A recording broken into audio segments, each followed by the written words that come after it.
그동안 평안하셨습니까? 오래간만에 뵙게 돼서 반갑고 또 만날 수 있게 돼서 감사합니다. 여러분들이 기도해 주시고 또 물질로 후원해 주셔서 발칸 지역 비전 트립을 잘 마치고 왔습니다. 힘든 여정이었고 또 먼 길, 또 긴 기간이었지만 하나님의 은혜 주셨고 또 하마터면 혼자 갈 뻔했는데 우리 김기로 집사님께서 동행을 해주셔서 얼마나 큰 힘이 되는 줄 모릅니다. 11개 나라를 방문했어요.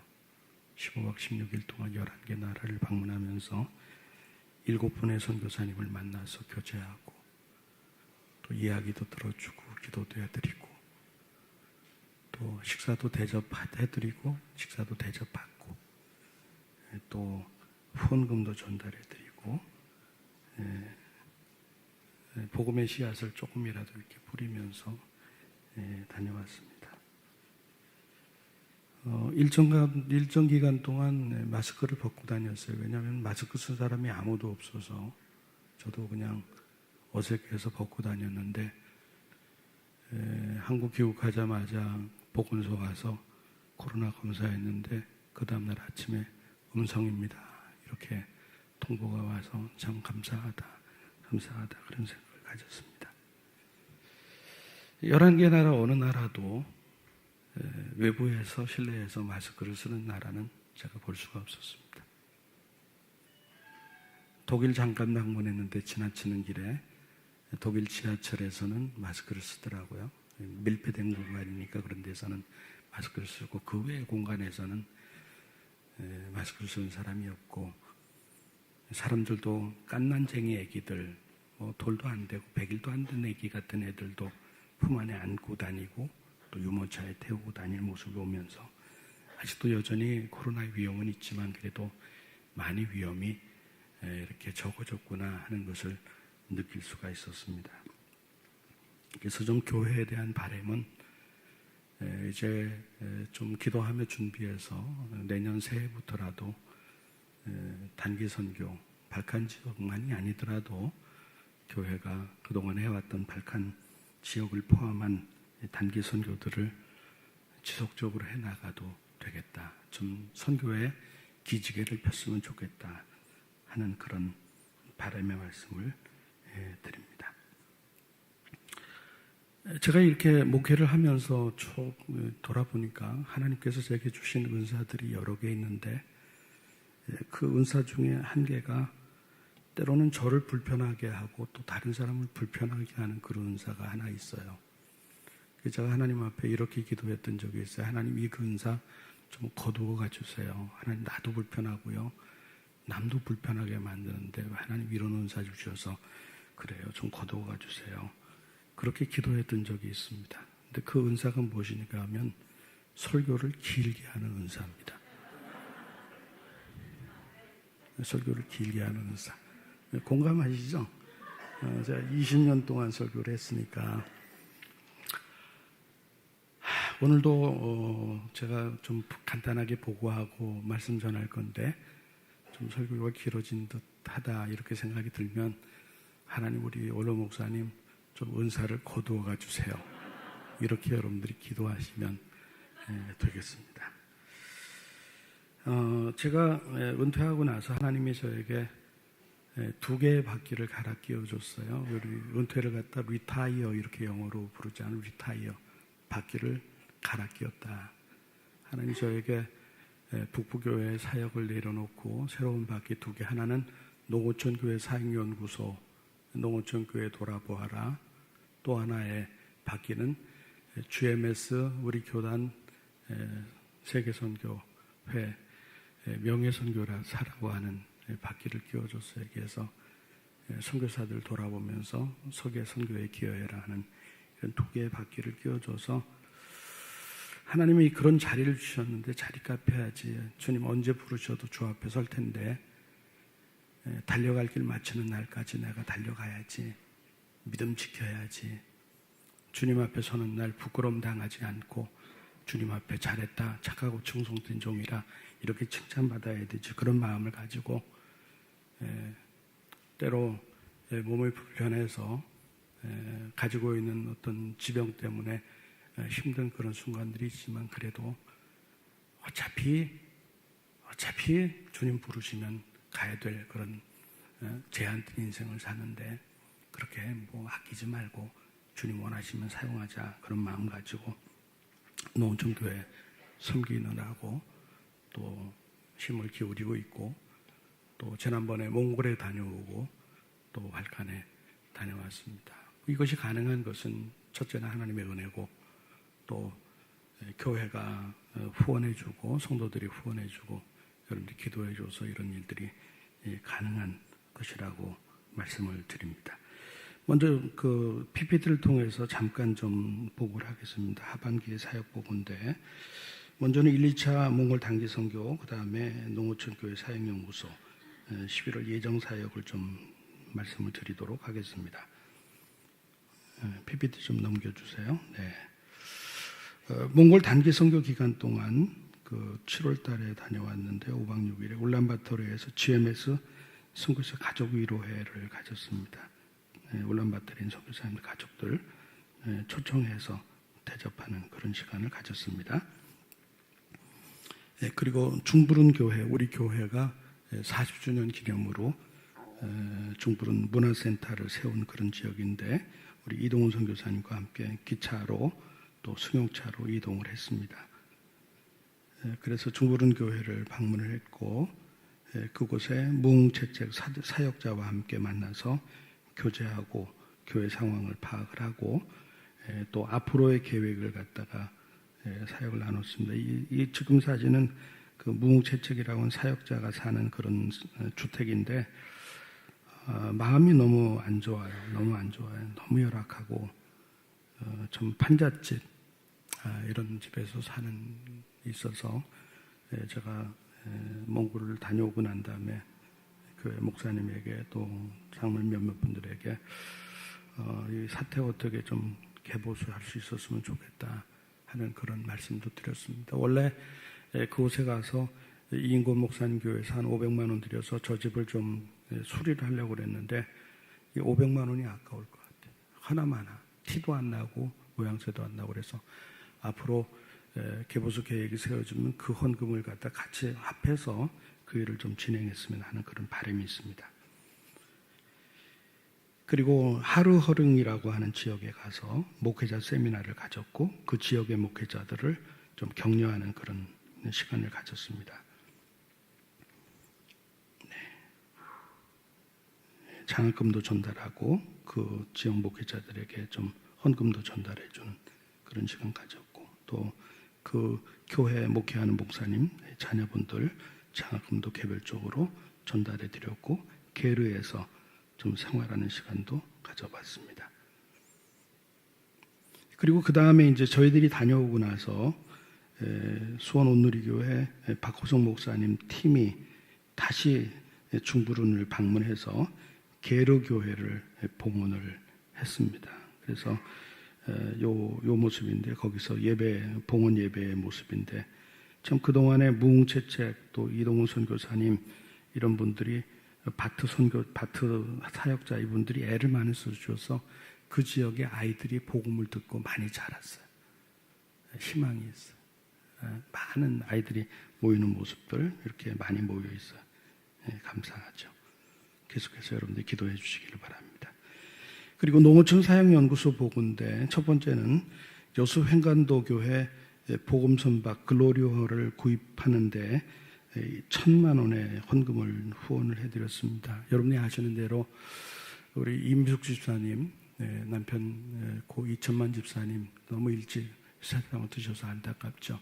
임숙 집사님이 이천만 집사님 이름으로 농어촌 교회 사역연구소 사역을 위해서 1,000만 원의 헌금을 후원해 주면서 목사님 값어치 있게 사용해 주세요 라는 말씀을 드렸습니다.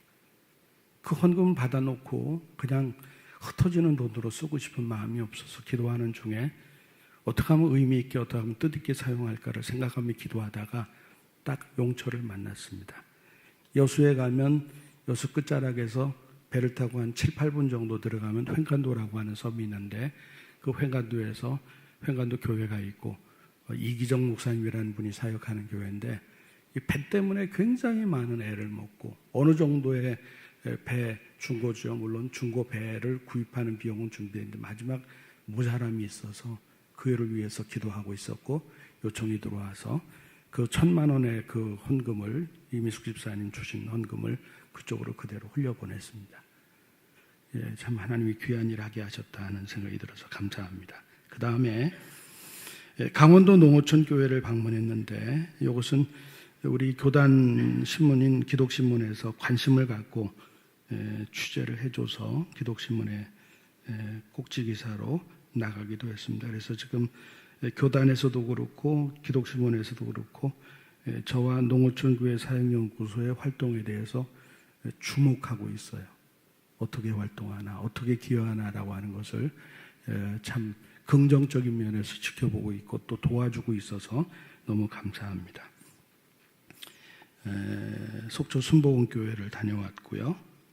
그리고 그 다음에 화천에 있는 동산교회를 다녀왔습니다. 그리고 홍천의 노일교회를 다녀왔는데 이건 하나 얘기를 해야 되겠어요. 속초의 순복음교회를 다녀왔더니 예배당이 굉장히 커요. 어려운 교회라고 그러는데 그래서 그 목사님 만나가지고서 이런저런 얘기를 나눠봤더니 그 속초 순복음교회가 속초에서 가장 큰 교회였대요. 예배당 안에 들어가서 예배당 보니까 한 300명 정도의 교인들이 모일 수 있는 교회에서 목사님 이 교회 한 300명 정도는 모일 수 있겠네요. 그랬더니만 그렇지 않아도 목사님 우리 교회가 한창때에 300명 모이는 교회였습니다. 그런데 교회가 분쟁이 일어나서 지금 20명 모입니다. 300명 모이는 속초의 가장 큰 교회였던 교회가 분쟁이 일어나서 20명 교인들 모이는 교회로 교인들이 다 터지고 목사님이 떠나고 그래서 교회는 싸우면 안 돼. 절대로 싸우면 안 돼. 교회는. 그래서 우리 교회가 53년 역사를 지내면서 참 이렇게 평화롭고 평안한 교회로 지내온 거 하나님의 은혜고 우리 장로님들 여러분들이 애쓴 모습이고 이런 모습들을 주님 오시는 그날까지 지켜갈 수 있게 되기를 간절히 소망합니다. 네, 그 다음에 11월 사역 계획이 있는데 두 가지입니다. 하나는 10월 24일, 25일 전라남도 고흥지역 농어촌교회 방문 격려 사역을 예정하고 있고요. 그리고 11월 1일 날 농어촌교회 사역연구소 제10회 10번째 목회자 세미나를 계획하고 있고요. 그다음에 11월 7일부터 8일, 9일 2박 3일 동안 우리 교회와 수원 이비스 호텔에서 농어촌교회 목회자 부부 초청 컨퍼런스를 계획을 하고 있습니다. 일도 우리 교회 당회가 잘 결정해 주셔서 참 은혜롭게 진행할 수 있게 돼서 너무너무 감사하고 요런 일정 가지고 진행을 하겠습니다. 여러분들 기도 많이 해주시고 아무쪼록 농어촌교회 목사님들 또 사모님 같이 오셔서 좀 위로받고 격려받고 세임 얻고 파이팅해서 더 힘있게 사역해 나가고 농어촌교회를 살릴 수 있도록 그런 모멘텀을 제공할 수 있는 그런 기회가 되도록 여러분들 기도해 주시고 이 일에 우리 교회가 사용되고 있다고 하는 것, 우리들이 사용되고 있다고 하는 것 여러분들 마음으로 감사함으로 나아갔으면 참 감사하겠습니다. 이렇게 보고는 드리고 또 하나 드리고 싶은 말씀은 제가 34살부터 담임 목회를 시작을 했죠. 여러분이 아시는 대로 34살 때 진주에 있는 도동교회 담임 목사로 부임을 해서 10년 동안 91년부터 2001년 우리 북부교회 부임할 때까지 10년 사역을 했는데 제가 처음에 부임할 때 100여 명 모이는 교회 그 교회를 이임할 때는 300여 명이 모이는 교회가 됐습니다. 이거 크게 부흥한 거죠. 사실 진주 지역에서는 대단히 큰 부흥으로 주목받던 그런 교회가 진주 도동교회입니다. 오늘 저 뒷자리에 진주 도동교회에서 오늘 잠깐 방문하신 우리 교인이 있다는 얘기를 제가 들었습니다. 근데 돌이켜 생각해 보니까 참 그 시골 교회 농촌과 도시가 복합되어 있는 도농복합교회에 가서 34살짜리, 약관 34살짜리의 참 어린 목사가 10년 목회를 하면서 교회를 300가 부흥을 시켰다. 대단히 주목받는 모습이었고, 그 당시에 진주도동교회는 강소교회, 작지만 굉장히 강한 교회로 진주 지역 시내에 굉장히 커다란 영향력을 주는 그런 교회로 교계 속에서, 사회 속에서 사람들의 입에서 오르내리는 교회였습니다. 이제는 뭐 은퇴하고 나서 이제 또 한 교회를 침범하고 은퇴하고 나서 가만히 돌아보면 그 도동교회가 그렇게 부흥하게 될 수 있었던 요인이 무엇일까? 물론 하나님의 은혜예요. 하나님의 은혜. 그를 빼놓으면 아무것도 얘기할 수가 없어요. 그런데 제가 교회 성장학을 연구한 그런 목사 입장에서 가만히 들여다보면 그 교회 부흥의 요인이 있어요. 제가 두 가지를 말씀드릴게요. 교회 보험이 되기 위해서. 첫 번째는 34살짜리 젊은 목사를 존중하는 교회였다. 여러분, 34살, 저희 아들이 36살이에요. 제 아들 영영 목사가 36살이에요. 제가 그 교회 부임에 34살이에요. 서울 왕십리교에서 부목하다가 바로 그곳에 갔어요. 다리 목사의 경험이 없어요. 34살짜리 젊은 목사예요. 그런데 물론 그 교인 가운데 한두 명 정도 굉장히 저를 까칠하게 대하고 힘겹게 만들어서 무릎 꿇고 기도하게 만든 분도 있었지만 그 외에 대부분의 사람들은 고창덕 목사라고 하는 젊은 목사를 존중했습니다. 그 존중함이 저로 하여금 미칠 듯이 일하게 만들었습니다. 그래서 지난번에 제가 은퇴할 때 진주도동교회 원로 목사님 오셔서 제가 사역하는 동안에는 선임 장로님이었는데 원로 장로님이죠. 그분이 오셔서 축사하시면서 그렇게 얘기했잖아요. 고창덕 목사가 황소처럼 일했다. 목사님이 하면 길이 났다. 이런 얘기를 했잖아요. 그분이.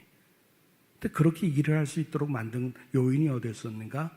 바로 교인들이 젊은 담임 목사를 갖다가 시행착오를 일으킴에도 불구하고 존중해 주었다. 그거 하나에 존중해 준 거. 또 하나를 붙인다고 하면 역사를 거슬려 올라가 보면 목사가 무슨 일을 하려고 할 때 적극적으로 지원해 줬다. 적극적으로 지원했어. 재정이면 재정, 기도면 기도, 마음을 모으는 거면 마음을 모으는 것, 이런 것들을 갖다가 당회와 재직회와 교인들이 함께 마음 모아서 밀어주었기 때문에 제가 그런 목회를 할 수 있었다 하는 것으로 회상을 할 수가 있습니다. 저는 수원복부교회 2대 원로 목사로서 교회에 대한 바람이 무엇이겠습니까? 교회가 은혜 가운데 든든하게 세워지고 크게 부흥하고 성장하는 것이죠. 여러분도 마찬가지일 거예요. 김 목사님 저보다 훨씬 더 큰 물에서 활동하던 분입니다. 큰 물에서 일하신 분입니다. 제가 부탁합니다. 김 목사님, 두 날개 활짝 펴고 사역할 수 있도록 여러분들이 기도해 주시고 협력해 주시기를 간곡히 부탁합니다. 날아오를 수 있도록. 정말 우리 김경동 목사님 속에 하나님이 내재해 놓으신 가능성을 갖다가 100분 발휘할 수 있도록, 죽을 똥 살똥 사역할 수 있도록. 그래서 우리 교회가 수원 지역을 넘어서 정말 전국에서 가장 유명한 교회로 이름날 수 있도록, 그래서 하나님께 영광 돌릴 수 있도록 그렇게 만들어 주셨으면 좋겠습니다. 기도해 주십시오. 우리 교회는 53년 된 교회니까 전통이 있는 교회, 전통은 너무 소중한 거예요. 그러나 전통만 붙들고 나가면 교회가 성장 안 합니다. 전통을 붙잡고 나가면서 리노베이션, 혁신을 계속해 나가야 됩니다. 복음 붙잡고 진리 붙잡고 나가는 겁니다. 그러나 시대를 거슬러 올라가는 그런 리노베이션, 변화, 개혁이 있어야 돼요. 또 하나 53년 된 교회이기 때문에 올드한 교회일 수 있지만 여기에다가 새로운 물결, 뉴 웨이브, 새로운 물결을 갖다가 담아야 돼요. 교회가 계속 변해야 돼요. 목사가 바뀌었잖아요. 교회가 계속 변해야 돼요. 일신, 우일신 계속해서. 참 저도 이렇게 교회 와보면 참 변했다, 너무 감사하다, 너무 좋다 하는 마음이 정말 제가 진심으로 여러분 앞에 고백하는 거예요. 아무쪼록 더 좋은 교회, 더 아름다운 교회, 더 성장하고 성숙한 교회로 나아갈 수 있게 되기를 간절히 소원하고 부탁을 드립니다. 이제 말씀 좀 드리도록 하겠습니다. 오늘 제가 빌레몬서를 갖다 보는데 빌레몬서 1장 23절에서 25절까지를 봤습니다. 많은 말씀을 준비했지만 다 드리지는 못할 것 같아요. 오늘 말씀에 보면 바울과 함께한 사람들을 이야기를 하죠.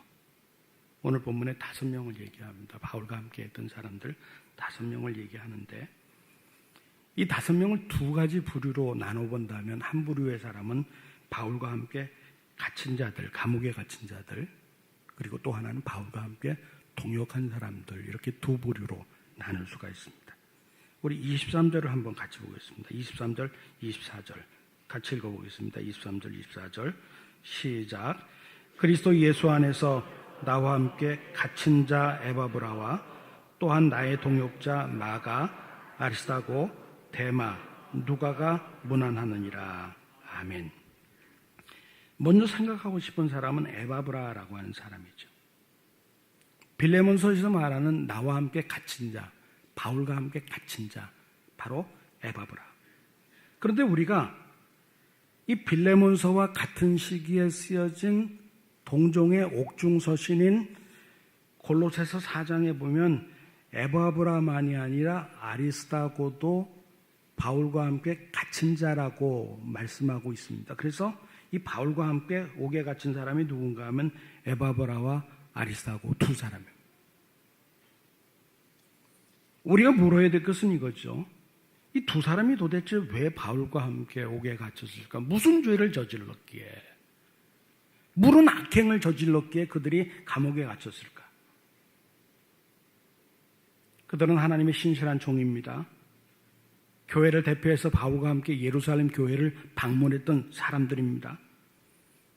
교회를 대표하고 지역을 대표하는 신실한 종들입니다. 그런데 도대체 그러한 사람들이 무슨 죄를 졌길래 감옥에 들어갔을까? 그 이유는 자원함으로 감옥에 들어가서 감옥에 갇힌 바울을 돕고 섬기기 위해서였습니다. 바울 곁에서 바울을 돕기 위해서. 가만히 생각해 보면 누군가가 사람들에게 칭찬을 받고 높임을 받을 때 그 사람 곁에 가고 그 사람과 함께 하는 것은 그렇게 어려운 일이 아닙니다.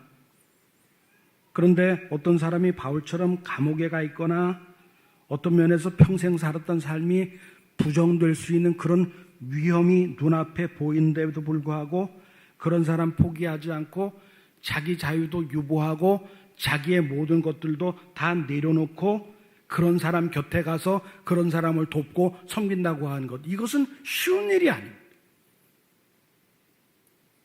바울의 연약함, 바울의 쇠약함, 바울의 그 외로움, 그 아픔을 나누기 위해서, 연약함을 나누기 위해서, 바울을 섬기기 위해서 바로 감옥에 스스로 들어간 사람들, 에바브라와 아리스다고, 정말 훌륭한 사람이 아닐 수가 없죠. 저는 오늘 이 시대를 살아가면서 시대 정신을 보면서 참 때때로 마음이 참 아프다, 참 마음이 아프다, 참 마음이 쓰리다라는 생각을 가질 때가 참 많습니다. 그 이유는 무엇인가 하면 사람들이 너무 변덕스럽기 때문에 그래요. 너무 변덕장들이 많기 때문에 그래요. 사람들은 각기 자기 나름의 기준을 가지고 어떤 사람을 평가합니다. 평가하다가 마음에 안 들면 어떡합니까? 너무 쉽게 버려요. 너무 쉽게 욕해요. 너무 쉽게 손가락질해요. 너무 쉽게 조롱해요. 그런 거 보면 참 마음이 아파요. 그런 시대를 우리가 살아가잖아요. 너무 많은 사람들이 끝까지 신실하고 끝까지 충성스럽기보다도 이런 조건, 이런 이유들을 내세우면서 나쁜 말들을 쉽게 쏟아내는 이런 시대에 에바브라 같은 사람, 아리스다고 같은 사람, 자기의 자유도 내려놓고 자기의 많은 것들도 다 내려놓고 바울이 그 어려운 감옥에 있을 때 스스로 자원해서 그 감옥에 들어가서 바울의 외로움을 나누고 바울의 고통을 나누고 그를 섬기고 그를 도왔던 모습. 여러분, 이런 모습 하나님 우리에게 어떤 것인가를 가르쳐주고 교훈하고 있음을 우리가 알 수 있습니다. 에바보라 아리스도 같은 사람들이 여러분 주위에 있기를 주의 이름으로 축원합니다. 아니, 여러분들이 그런 사람이 되어지기를 예수님의 이름으로 축원합니다. 여러분, 그런 사람이 우리 곁에 있으면 우리가 얼마나 힘을 얻겠습니까? 사람들이 얼마나 뾰족뾰족해요. 얼마나 뾰족뾰족한지 몰라요. 얼마나 뾰족뾰족한지 몰라요. 자기 할 소리 다 하잖아요. 한마디도 빠지 않고 할 소리들 다 하잖아요. 그런데 그런 시대상, 그렇게 어리석인 시대를 살아가는데 이 에바브라 같은 사람, 이런 사람들, 그런 사람이 내 옆에 있다. 다 보이면서도, 바울을 다 알면서도 그것을 갖다가 딱 지키면서 그 곁을 지키면서 지지해주고 붙들어주는 사람, 그 사람이 나의 곁에 있다, 여러분의 곁에 있다. 우리는 결단코 망하지 않고 새롭게 살아나고 힘있게 일어날 수 있을 줄로 믿습니다. 우리 모두가 그런 사람이 되어지기를 주의 이름으로 축원합니다. 그 다음에 마가라는 사람이죠. 마가라는 사람은 굉장히 좋은 가문 출신입니다. 마가의 어머니 마리아는 어떤 사람인가 하면요, 예수님께서 기도하기 위해서 모일 때 다락방을 내주었던 사람에게서 우리가 마가의 다락방 이렇게 얘기하잖아요. 마가 요한 이렇게 얘기하잖아요. 그곳에 오순절날 강력한 성령이 부어졌잖아요. 성령이 강력하게 아주 놀랍게 부어졌잖아요. 마가 요한이라고 불러요. 마가는 로마 이름, 요한은 유다식 이름이죠. 그러니까 이 마가라는 사람은 참 좋은 어머니 밑에서 좋은 믿음의 가문에서 자랐어요. 그런데 약점이 있었어요. 우리가 똑같아요. 우리도 약점이, 저도 약점이 있고 여러분도 약점이 있고 그런 사람처럼 마가인데, 이 마가가 어떤 약점을 가지고 있었는가 하면 마가복음 14장에 보면 예수님이 잡혀갈 때에 한 젊은이가 벌거벗고 배옷 이불만 뒤집어 쓰고 예수님 뒤를 쫄쫄쫄쫄쫄 따라가는 그런 젊은이가 있었어요. 그러다가 군인들에게 딱 부딪히니까 그 배옷 이불을 갖다 딱 집어 던지고서 딱 빨가벗은 채로 도망갔다고 하는 그런 기록이 마가복음밖에 안 나와요. 그런데 많은 학자들이 이구동성으로 얘기하는 게 무엇인가 하면 바로 그 젊은이가 마가 요한이었을 것이다. 마가 요한이었을 것이다 라고 얘기해요. 다시 말하면 주님을 따르는 것 같았는데 환경이 너무 여의치 않으니까 도망간 거예요. 이게 약점이에요. 주님을 열심히 따랐어요. 주님을 쫓아갔어요. 그러나 상황이 어려우니까 도망갔어요. 그런데 바로 이런 모습이 또다시 반복이 되어지죠. 1차 전도 여행을 떠날 때 바울과 바나바가 1차 전도 여행을 떠났어요. 그때 마가가 함께 했어요. 용감해서 그랬는지 새로운 곳을 보기 위해서 갔는지 전도 여행에 떠났다가 중간에 어떤 이유인지 모르지만 다시 빠져서 다시 돌아가 버렸어요. 성경이 어떤 이유 때문에 다시 돌아갔다라고 기록하지 않았기 때문에 구체로 설명할 수 없었지만 여하튼 하여튼 도망갔어요. 다시 2차 선교 여행을 전할 때 바울과 바나바가 이 마가라는 사람을 데리고 갈 것인가 데리고 가지 않을 것인가 때문에 둘이 심히 다퉜어요. 바울은 데려가지 않는다. 그 사람 어떻게 믿냐? 그때도 도망갔던 사람을 갖다 어떻게 믿고 또 가자. 바나바는 그래도 데리고 가자. 이래가지고 바울과 바나바가 심히 다투고 갈라섭니다. 바울은 마가를 데리고 가지 않기로 결심하고 다른 길로 가고, 바나바는 마가를 데리고 가기로 하고, 그리고 다른 길로 가고. 마가라는 사람, 바로 바울과 바나바가 서로 쪼개지게 만드는 결정적인 근거가 됐던 사람이 마가 요한이에요. 근데 여러분, 오늘 본문에 보니까 뭐라고 말하냐면 마가를 어떻게 부르냐면 동역자 이렇게 불러요. 바울이. 무엇을 우리에게 가르쳐 줍니까? 관계 회복이 일어나는 거죠. 관계 회복. 우리가 사는 세상의 모습은 어때요? 한번 관계가 깨어지면 절대로 회복하려고 하지 않죠. 관계를 깨는 한이 있어도 자존심은 안 깨죠. 한번 깨어지면 끝까지 가죠. 내가 먼저 용서하나 보다 그러죠. 아니거든요. 먼저 깨달은 사람이 사과하고 먼저 깨달은 사람이 용서를 구하면 이것이 문제가 풀리는데 우리는 그렇지 않는다 그 말이에요. 그런데 바울과 바나바가 쪼개질 만큼 아픔을 서로 주고받는데도 불구하고 그들 가운데 복음이 들어오니까 오늘 후반기 본문에 보니까 바울은 이 마가 요한을 가리켜서 동역자 이렇게 불러요.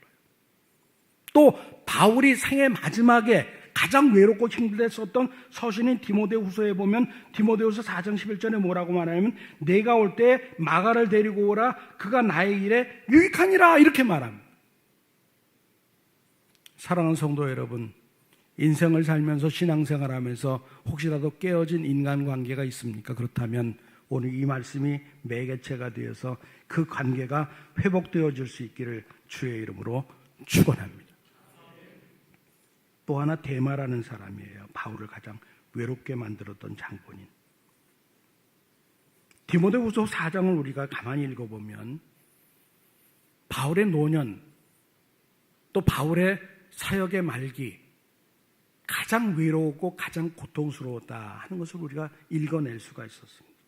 그런데 그가 그렇게도 외롭고 고통스러웠던 이유 중에 하나는 무엇이었는가 하면 아무도 그의 주변에 있질 않았어요. 다 떠났어요. 바울 곁에 있던 사람이 다 떠났어요. 그 가운데 가장 바울을 마음을 아프게 하고 그리고 도망갔던 대표적인 인물이 데마죠. 그래서 디모데후서 4장 10절은 말하기를 데마는 이 세상을 사랑하여 나를 버리고 데살로니가로 갔고 라고 말합니다. 오늘 본문 빌레몬서에서는 동역자로 기록됐었어요. 그런데 2, 3년 후쯤 될지 3, 4년 후 될지는 모르겠어요. 분명한 것은 모르겠지만 여하튼 데마는 이 세상을 사랑해서 바울을 버리고 도망갔어요. 떠나갔어요.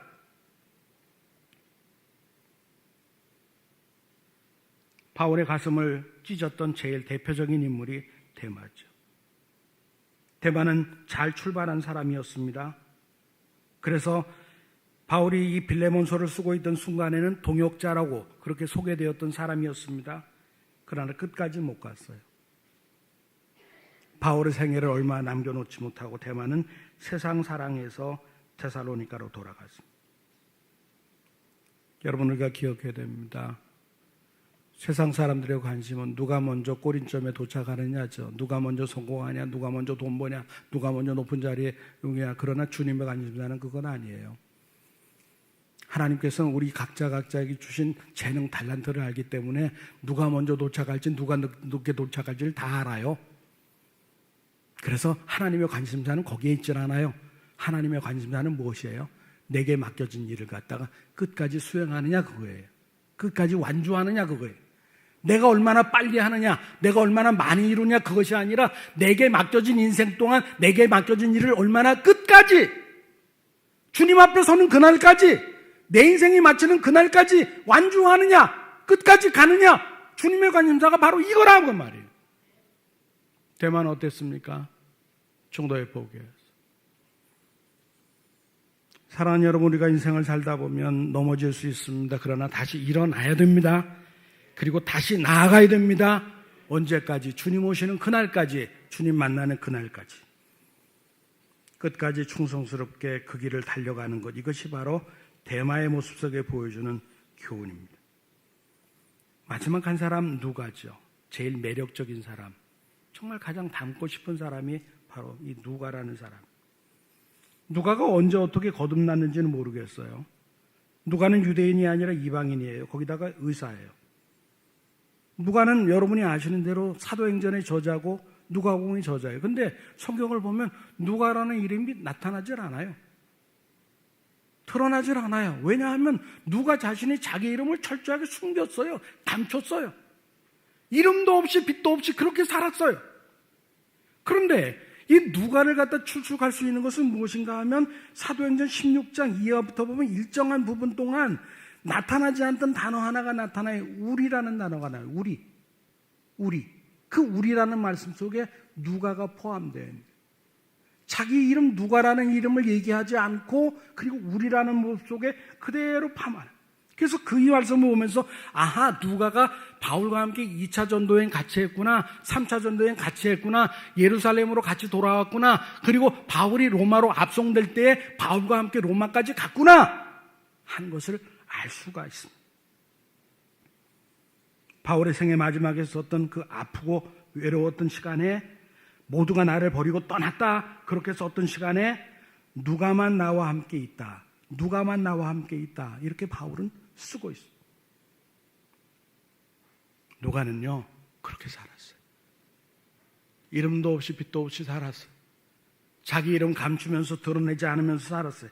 언제 그가 거듭났는지, 언제 예수를 믿었는지 알 수 없어요. 그러나 끝까지 변함없이 마지막 순간까지 바울을 지키는 사람, 의사로서 바울의 그 마지막 생애 끝까지 그의 건강을 돌보아 주었고 그의 외로움을 나누어 섬기면서 살았어요. 여러분, 얼마나 누가가 바울에게 힘이 됐겠습니까? 이 3차 전도여행 같이 한 역전의 용사라고 하는 것, 이것이 얼마나 큰 위로였겠습니까? 그러나 감옥에서 날이 갈수록 쇠약해가는 바울, 의사로 섬기고, 이것이 얼마나 바울에게 보석과 같은 그런 모습이었겠습니까? 요즘 우리가 살아가는 세상은 어때요? 충성스러운 사람 보기가 별 따기보다도 힘들어요. 충성스러운 사람. 일반 직장도 그렇잖아요. 일하기도 힘들어 버리면 그냥 버리고 떠나잖아요. 평생 직장 개념이 있습니까 요즘에? 하기 싫으면 떠나버리죠. 교육자들 가운데도 그런 친구들이 있다고 그래요. 그냥 하기 싫으면 3개월 만에 떠나고 6개월 만에 떠난다고 그래요. 아니, 정말 충성스럽고 신실한 사람을 보기에 하늘의 별 따기 어려워요. 모두가 자기 속에는 옳은 대로 살아요. 충성스러워 하지 않아요. 자기 속에는 옳은 대로 사는 그런 어리석은 시대로 우리가 살아가고 있어요. 그런데 그런 시대를 살아가는 사람들에게 누가와 같이 이런 사람이 있다면 얼마나 매력적이고 얼마나 훌륭하고 얼마나 아름다운 사람입니다. 저도 그렇고 여러분도 그렇고 누가 같은 사람 되어야 되지, 이런 결심을 할 수 있게 되기를 주의 이름으로 축원합니다. 말씀 마무리합니다. 어떻게 에바브라, 아리스타고 같은 사람 스스로 감옥에 들어가서 바울을 섬길 수 있었을까? 어떻게 마고와 같은 사람, 바울과 바나바를 깨어지게 만든 그런 사람이 바울과 관계가 회복될 수 있었을까? 어떻게 누가와 같이 대단한 사람이 자기 이름을 숨기면서 바울 곁에서 끝까지 충성하는 사람이 될 수 있었을까? 오늘 보면 25절에 해답을 얘기합니다. 25절에 우리 주 예수 그리스도의 은혜가 너희 심령과 함께 있을지어다. 아멘. 그 대답은 바로 은혜에 있습니다. 은혜. 우리 예수 믿는 사람들이 일생을 살아가면서 끝까지 가지고 가야 될 것이 무엇인가 하면 은혜에 빚진 심령이라는 거예요. 내가 노력하고 내가 수고해서 이만큼 얻었다, 그래서 나는 말할 자유가 있고 말할 권리가 있다, 이게 아니에요. 내가 노력해서 살아서 이만큼 사는 건 맞다. 그러나 내 노력만으로 된 것 아니다. 나같이 못난 사람, 나같이 자격 없는 사람, 이 자리에 있게 된 것은 모두가 하나님의 은혜다.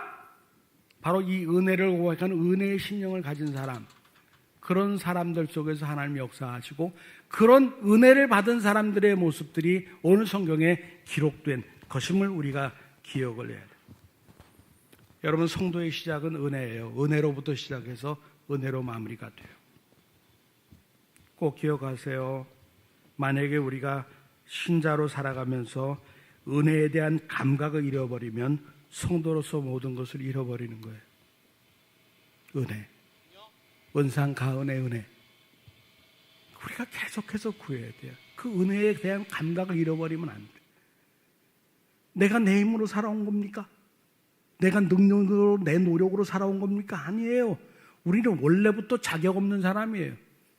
아무런 능력도 없는 사람이에요. 그런데 하나님의 은혜로 매일매일을 살아가고 있고 살고 있고, 그 은혜에 대한 감각, 그 은혜에 대한 감각이 감옥에도 스스로 가게 만들었고 깨어진 관계도 회복하게 만들었고 끝까지 바울 곁에서 충성스럽게 만든 것이고, 우리도 그렇게 만들 수 있는 것이 바로 은혜라는 것입니다.